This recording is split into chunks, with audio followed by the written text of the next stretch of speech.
In the day-to-day rush in New Orleans, there needs to be a little magic. It gives us a lot of flexibility and millions of different combinations. Jonathan Fauché is like a wizard, casting a colorful spell from the third-floor roof of the Superdome. We have the bottom one color, the middle another color, and the top another color, if we wanted to do that, or have it all the same. Fauché and his partner Gary Solomon of Solomon Group let this genie out of the bottle in 2011. Color that the dome never had before, and now it's color that would be tough to live without. The story began in 2010 when Superdome management contracted Solomon Group to create Champion Square. And everybody was just thrilled with the way that came out. Look at the Superdome and go, man, it's so dark. We kind of said, maybe we should show them what we could do on the Superdome, since everybody was in love with Champion Square. The push was on to light the dome in an out-of-the-box way. We brought out a couple of fixtures and we lit a little tiny part of the Superdome about a year before it actually was revealed to the public. And did a demo for the guys at SMG and the Saints and all the stakeholders here. And they fell in love with that little sliver. So we actually worked from 1 a.m. to sunrise at night, only on that side, the side we could see, so nobody would know what we were doing. The big reveal was emotional for the native New Orleanian. It was one of the best days of my life on October 20th, 2011. When we turned the lights on for the first time, it was just incredible. And I'll never forget that. Fauché won't forget the work that went into the project either. All the programming and choosing what it's going to look like every night. He walks through the halls of the Superdome, climbs through a nondescript trap door, and reveals a view that most people will never see.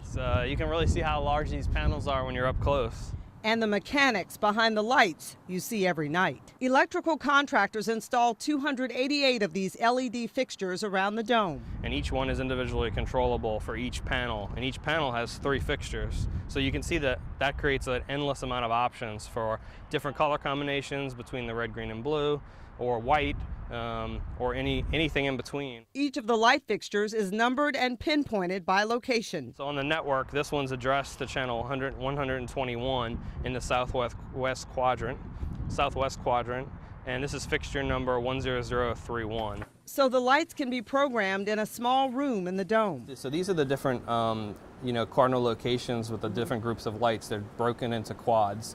But what we can do is, if you want to go and hit even panel. Fauché walked me through the computer program he designed that made the complex task of lighting the dome simple. So now you go to parameters, click parameters. So on the even lights parameters, we're going to bring up the color selector. So once you choose a color for all the even panels. So here's all the colors that we can possibly do. And I can just literally move my finger around on here and change the color of the fixtures outside by picking any of these colors.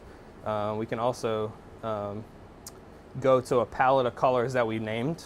So we have a straw color, and I can pull up straw. We have one called medium blue or dark blue or orange. With the program in place, an in-house team at the Mercedes-Benz Superdome can dial up any combination of lights on any given night.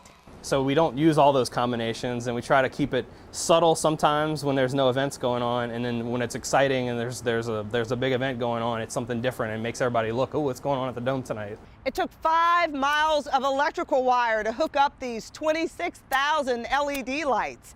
And if you're wondering how they project the Mercedes-Benz logo onto the dome, take a look out there, 175 feet away. It's something called a gobo. The gobo is a projector.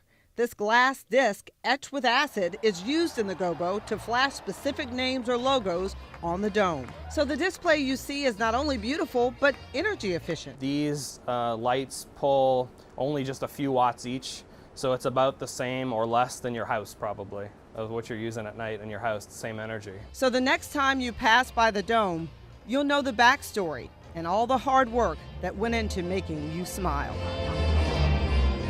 Nancy Parker, Fox 8 News.